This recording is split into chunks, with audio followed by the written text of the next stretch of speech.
নমস্কাৰ সকলোকে ইনফৰ্মেটিভ ফেক্টছৰ এটা নতুন ভিডিঅ'লৈ সকলোকে স্বাগতম জনাইছোঁ। আজিৰ ভিডিঅ'টোত আলোচনা কৰিম চিলেবাছৰ অন্তৰ্ভুক্ত এটা ইম্পৰ্টেণ্ট টপিক আছাম পলিটি তথা ইণ্ডিয়ান পলিটি। এই ভিডিঅ'টোৱে আগন্তুক Assam police, Assam TET, PNRD, DME আদি পৰীক্ষাৰ লগতে BEdৰ এণ্ট্ৰেন্স, DLEdৰ এণ্ট্ৰেন্সৰ সুবিধা হোৱাকৈ এই ভিডিঅ'টো প্ৰস্তুত কৰা হৈছে। গতিকে আজি ভিডিঅ'টো আৰম্ভ কৰাৰ আগতে যিসকলে আমাৰ চেনেলটোলৈ নতুনকৈ আহিছে তেওঁলোকে আমাৰ চেনেলটো ছাবস্ক্ৰাইব কৰি ল'ব আৰু ভিডিঅ'সমূহ লাইক কমেণ্ট কৰিব। গতিকে আজি ভিডিঅ'টো আৰম্ভ কৰোঁ ব'লক। আজি প্ৰথম প্ৰশ্নটো দিছে যে who is the constitutional head of Assam? অসমৰ সাংবিধানিক মুৰব্বী কোন? অপশ্যনখিনি দিছে চিফ মিনিষ্টাৰ, গভৰ্ণৰ, স্পীকাৰ আৰু চিফ ছেক্ৰেটাৰী। আৰু ইয়াৰ শুদ্ধ উত্তৰটো হ'ব governor. Governor is the constitutional head of Assam আৰু the chief minister is the real executive head of the state. অৰ্থাৎ আমি এখন ৰাজ্যৰ সাংবিধানিক মুৰব্বী বুলিলে গভৰ্ণৰক বুজিম আৰু এখন ৰাজ্যৰ এক্সিকিউটিভ হেড বুলিলে চিফ মিনিষ্টাৰ বা মুখ্যমন্ত্ৰীজনক বুজিম। নেক্সট কুৱেশ্যনটো দিছে যে total number of seats in Assam legislative assembly. Assam বিধানসভাৰ মুঠ আসন কেইখন? অপশ্যনখিনি দিছে 120, 126, 130, 140 আৰু ইয়াৰ শুদ্ধ উত্তৰটো হ'ব অপশ্যন বি 126। অসম বিধানসভাত 126খন আসন আছে। নেক্সট কুৱেশ্যনটো দিছে যে Assam has how many Lok Sabha seats? লোকসভাত অসমৰ আসন কেইখন? অপশ্যনখিনি দিছে 12, 16, 14 আৰু 18 আৰু ইয়াৰ শুদ্ধ উত্তৰটো হ'ব option C 14। Next question Assam has how many Rajya Sabha seats? ৰাজ্যসভাত অসমৰ আসন কেইখন?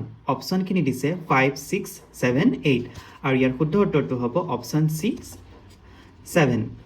নেক্সট 5 নম্বৰ কুৱেশ্যনটো দিছে the Assam public service commission APSC is establish under article 315, article 280, article 370 আৰু আৰ্টিকল 356। অসম লোকসেৱা আয়োগ তলত দিয়া কোনটো আৰ্টিকলৰ জৰিয়তে গঠন কৰা হৈছিলে? অপশ্যনখিনিৰ ভিতৰত শুদ্ধ অপশ্যনটো হ'ব অপশ্যন এ আৰ্টিকল 315।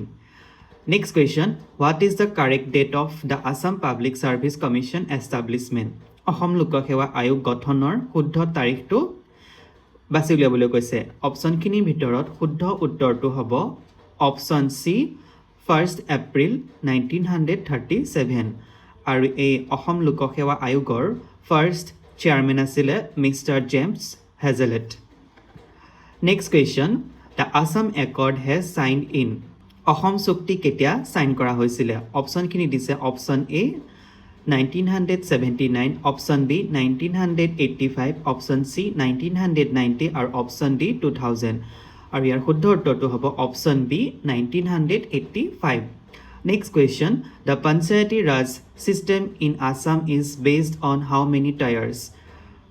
অসমত যি পঞ্চায়তী ৰাজ ছিষ্টেমটো আছে সেইটো কেইখলপীয়া? 2 টায়াৰ, 3 টায়াৰ, 4 টায়াৰ নে 1 টায়াৰ আৰু ইয়াৰ শুদ্ধ উত্তৰটো হ'ব 3 টায়াৰ। অসমত 3খলপীয়া পঞ্চায়তী ৰাজৰ ব্যৱস্থা কৰা হৈছে। গাঁও পঞ্চায়ত সেইটো ভিলেজ লেভেলত, আঞ্চলিক পঞ্চায়ত সেইটো ব্লক লেভেলত আৰু জিলা পৰিষদ সেইটো ডিষ্ট্ৰিক্ট লেভেলত। Next question which committee recommended the Panchayati Raj system that Assam follows? কোনখন কমিটিয়ে অসমত পঞ্চায়তী ৰাজ ছিষ্টেমটো আনিবলৈ ৰেকমেণ্ড কৰিছিলে? অপশ্যনখিনি দিছে Sarkaria commission, option B Balwant Rai Mehta committee, option C Punchhi committee আৰু অপশ্যন ডি মণ্ডল কমিশ্যন আৰু ইয়াৰ শুদ্ধ উত্তৰটো হ'ব option B Balwant Rai Mehta committee. Next question money bill can be introduced in? অৰ্থ বিল ক'ত ইণ্ট্ৰডিউচ কৰা হয়? অপশ্যনখিনি দিছে ৰাজ্যসভা, লোকসভা, বোথ হাউচেছ নে সুপ্ৰিম কোৰ্ট আৰু ইয়াৰ শুদ্ধ উত্তৰটো হ'ব লোকসভা। লোকসভাতে কেৱল অৰ্থ বিল উপস্থাপন কৰিব পাৰি। Next question emergency provision are borrowed from? জৰুৰীকালীন ক্ষমতাটো কোনখন দেশৰ পৰা গ্ৰহণ কৰা হৈছে? USA নে জাৰ্মানী নে কানাডা নে UK আৰু ইয়াৰ শুদ্ধ উত্তৰটো হ'ব অপশ্যন বি জাৰ্মানী। জাৰ্মানীৰ পৰা জৰুৰীকালীন ক্ষমতাটো গ্ৰহণ কৰা হৈছিলে। Next question which article deals with president's rule? ৰাষ্ট্ৰপতীয় শাসন কোনটো আৰ্টিকলত দিয়া হৈছে? আৰ্টিকল 352 নে আৰ্টিকল 56 নে আৰ্টিকল 360 নে আৰ্টিকল 370 আৰু ইয়াৰ শুদ্ধ উত্তৰটো হ'ব আৰ্টিকল 356। নেক্সট যেটো আৰ্টিকল 352 আছে হেতু হৈছে নেশনাল ইমাৰ্জেন্সি আৰ্টিকল 362 হৈছে ফাইনেন্সিয়েল ইমাৰ্জেন্সি সময়ত হেতু আৰ্টিকলৰ জৰিয়তে ঘোষণা কৰিব পাৰে আৰু আৰ্টিকল 370 যেটো special provision for Jammu and Kashmir কিন্তু এটো এতিয়া উঠাই লোৱা হৈছে যেটো article 370 next question which article abolish untouchability অস্পৃশ্যতা কোনটো আৰ্টিকলৰ জৰিয়তে বৰ্জন কৰা হৈছে আৰ্টিকল 15 নে আৰ্টিকল 16 নে আৰ্টিকল 17 নে আৰ্টিকল 18 আৰু ইয়াৰ শুদ্ধ উত্তৰটো হ'ব অপচন সি আৰ্টিকল 17 আৰ্টিকল 17 ৰ জৰিয়তে অস্পৃশ্যতা দূৰ কৰা হৈছে next question fundamental duties are added by আমাৰ যিখিনি মৌলিক কৰ্তব্য সেইখিনি কোনটো সংশোধনীৰ জৰিয়তে গ্ৰহণ কৰা হৈছিল 42nd amendment নে 44th amendment নে 86th amendment নে 73rd amendment আৰু ইয়াৰ শুদ্ধ উত্তৰটো হ'ব অপচন এ 42nd অৰ্থাৎ 42 এমেণ্ডমেণ্টৰ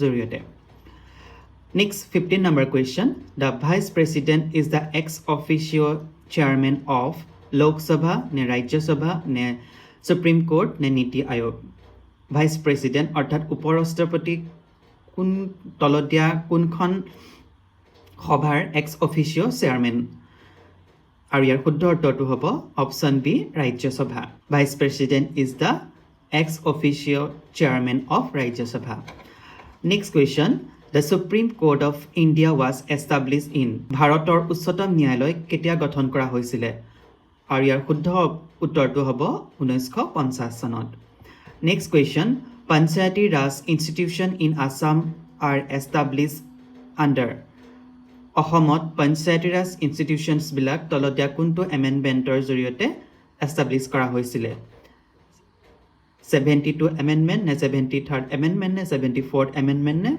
42 এমেণ্ডমেণ্ট আৰু ইয়াৰ শুদ্ধ উত্তৰটো হ'ব 73rd amendment next question which of the following is not a sixth schedule area in Assam তলত দিয়া কোনখন অসমৰ 6th schedule এৰিয়াৰ ভিতৰত নপৰে অপশ্যনখিনি দিছে কাৰ্বি আংলং ডিমা হাছাও বড়োলেণ্ড টেৰিটৰিয়েল ৰিজন নে বৰপেটা আৰু ইয়াৰ শুদ্ধ উত্তৰটো হ'ব বৰপেটা বাকীকেইখন 6th schedule এৰিয়াৰ ভিতৰত আছে next question the term of Rajya Sabha member is ৰাজ্যসভাৰ যিখিনি মেম্বাৰ তেওঁলোকৰ সময়সীমা কিমান অপশ্যনখিনি দিছে 4 years 5 years 6 years নে পাৰ্মানেণ্ট আৰু ইয়াৰ শুদ্ধ উত্তৰটো হ'ব অপশ্যন চি 6 years 6 বছৰৰ কাৰণে থাকে নেক্সট আজিৰ এই সেশনটোৰ অন্তিমটো প্ৰশ্ন the minimum age to become an MLA in Assam is অসমত MLA হ'বলৈ মিনিমাম এজ কিমান হ'ব লাগিব 21 বছৰ নে 25 বছৰ নে 30 বছৰ নে 35 years আৰু ইয়াৰ শুদ্ধ উত্তৰটো হ'ব